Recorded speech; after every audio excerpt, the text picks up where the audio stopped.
नमस्कार। आज का मोटिवेशनल वीडियो है एनर्जी मैच होने को लेकर। जीवन में जब भी आप अपने अलावा किसी दूसरे की बात करें, चाहे वो पार्टनर के रूप में हो, चाहे वो आपके अ, दोनों के यानी रिश्ते की बात हो या फिर किसी और तरह की बात हो, बिजनेस या फ्रेंडशिप की बात हो, तो वहाँ पर आपका यदि किसी से मैच की बात हो, यदि आप किसी से आप मिलना चाहते हैं, जुड़ना चाहते हैं, तो फिर आपके एनर्जी का मैच होना बहुत ज़रूरी है। एनर्जी यदि आपकी अलग अलग है, यदि आप लोगों की सोच अलग अलग है, तो एक साथ काम करके भी एक जगह नहीं रहेगा, क्योंकि एक व्यक्ति नेगेटिव सोचेगा और एक व्यक्ति पॉजिटिव सोचेगा। ऐसे में एनर्जी कभी भी जो है वो पॉजिटिव रिजल्ट नहीं देगी, अपितु उसका रिजल्ट जो है वो नेगेटिव आएगा। जनरली ये गलती बहुत सारे लोग करते हैं, जो दोस्ती एक से अनेक लोगों के बीच में करते हैं, जबकि दोस्ती पहले इस संसार में दोस्ती शब्द का ही अर्थ लोगों को नहीं पता। दोस्ती हर किसी से नहीं हो सकती है, सबके साथ मिलना जुलना बैठना हंसना बोलना सब कुछ हो सकता है।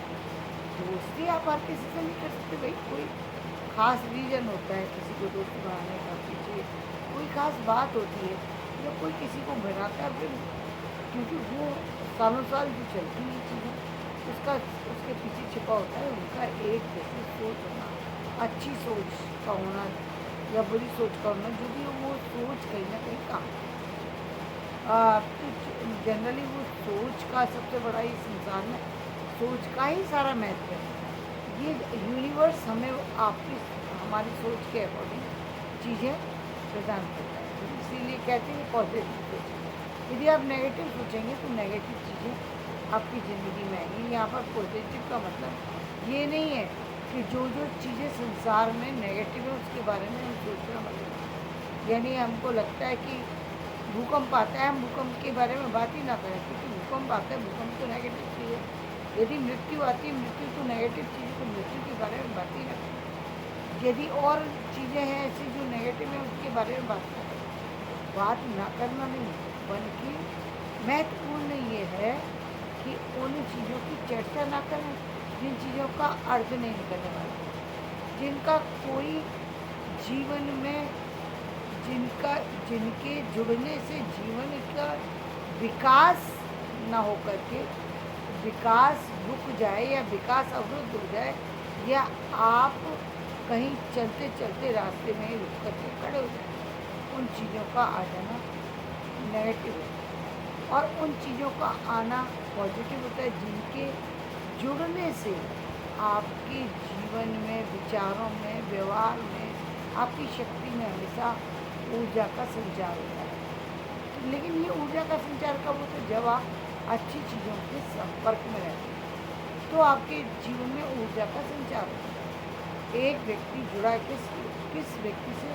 ऐसे व्यक्ति से जुड़ गया जो बहुत ज़्यादा संपन्न बनने के रास्ते में चल रहा है, तो दूसरा व्यक्ति यदि उसके साथ जुड़ेगा, निश्चित रूप से उसकी बातें किसकी होंगी?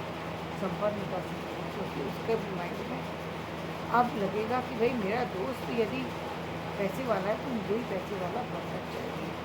और फिर चाहिए से बात तो ख़त्म नहीं होती, क्योंकि दोस्त है तो दोस्तों से बात भी करेंगे तो रास्ते भी मिलेंगे और आगे भी जाएंगे। लेकिन यही चीज़ जब नेगेटिव हो जाती है तो व्यक्ति नेगेटिव के साथ, इसीलिए मना करते हैं नेगेटिव के साथ बैठे। एक नेगेटिव है उसने दूसरे को भी नेगेटिव कर दिया। तो नेगेटिव चीज़ें पॉजिटिव चीज़ों के संपर्क में आने के बाद उनके असर करने में टाइम लगता है। नेगेटिव चीज़ें व्यक्ति उसका असर ना भी कराना चाहे फिर भी उसका असर तुरंत हो जाता है आप।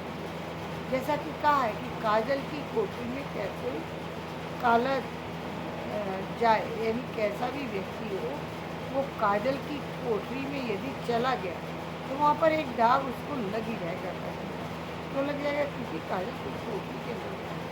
इसलिए तो इसका मतलब ये हुआ कि हमें पॉजिटिव चीज़ों का के लिए प्रभाव जो है वो बनाना पड़ता है। तो एनर्जी हमारी मिसमैच हो जाती है। यदि मिसमैच तो हम नहीं चल सकते। या फिर आप ये कह सकते कि यदि आप कोई ऐसी चीज़ बना रहे हैं जहाँ पर आप बैलेंस करके चलना चाहते हैं, तो वो बैलेंस में की जब हम बात करेंगे तो ये बैलेंस की बात है, जहाँ पर बराबरी की बात है, उम्र का बराबरी होना, सोच की बराबरी होना, विचारधारा का बराबरी होना, तो वहाँ पर एक जैसी ऊर्जा का होना बहुत ज़रूरी है। ये ऊर्जा कब आती है? जब आपकी सोच भी उसी तरह की हो। तो ऐसे लोग आपको कितने मिलेंगे जो आप ही की तरह सोचते हो, आप ही की तरह से समझते हो चीज़ों को, चीज़ों के लिए इच्छा करते हो।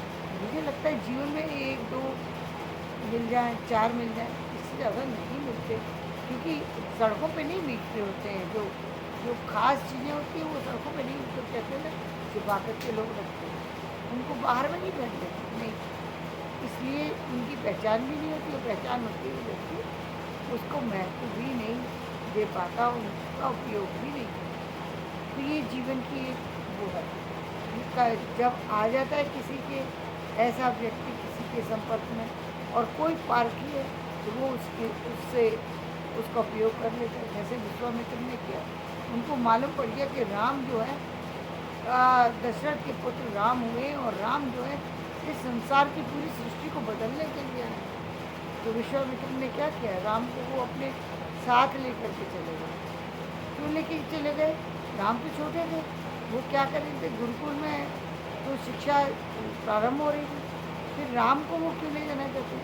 क्योंकि लगा कि उम्र से छोटे हैं, लेकिन जो इनके कर्म हैं, जो उनका प्रभाव है, जो इनकी ऊर्जा है, वो इतनी ज़्यादा संपन्न ऊर्जा है कि सारी नेगेटिविटी को, जंगल की सारी नेगेटिविटी को मिटाने में सक्षम है। जंगल में जो चीज़ें उनकी पूजा में विघ्न डालने की कोशिश करते हैं, उन विघ्नों को समाप्त करने में राम सक्षम है। राम इस लायक बन चुके हैं कि उनको शिक्षा प्रदान की जा सके। राम इस योग्य हैं कि उनमें बदलाव लाया जा सके। उनको क्योंकि उनके अंदर चीज़ों को सिर्फ छूने भर की चीज़ें तो उनके अंदर है, उनकी ऊर्जा को जगाना भर है। उनके पास कोई चीज़ ऐसा नहीं है कि उसको डालने की जरूरत है, वो पहले से ही ऊर्जावान है। कहते हैं ना कि बहुत तेज बुद्धि वाला व्यक्ति, वो एक बार उसे पास से चीज़ हवा निकल गई और पास से कोई चीज़ निकली, तो वो उसको कैच कर लेगा। तो वो बहुत योग्य है, इसलिए वो उसको अपने साथ ले, क्योंकि उनको मालूम चल रहा है इस पूरे ब्रह्मांड के अंदर नेगेटिविटी को समाप्त करने में राम सक्षम है। इसलिए राम के साथ जब धैर्य की बात की जाती है, तो ये समझने की ज़रूरत है कि राम का धैर्य तो मनुष्य के अंदर आ ही नहीं सकता है, क्योंकि धैर्य, राम का जो धैर्य है वो परिपक्व धैर्य है। परिपक्व धैर्य की बात ये है कि राम समझते हैं भाई, जब सारी बातें पता ही है, जब एक बच्चा गलती करता है और माता पिता उसके पास होते हैं, 1-2 साल का बच्चा, 1 साल का बच्चा फिर शैतानी करता है या कुछ ऐसी उद्दंड का कर देता है जो बहुत गलत चीज़ है, लेकिन माँ बाप क्यों क्षमा कर देते हैं? क्योंकि उनको पता है, उनको उस पर गुस्सा नहीं आती। भाई 1.5 साल का है, 2 साल का बच्चा है, 5 साल का बच्चा है, इसको कहाँ है समझ है कि ये जो गलती की है इसलिए इसको माफ कर दो।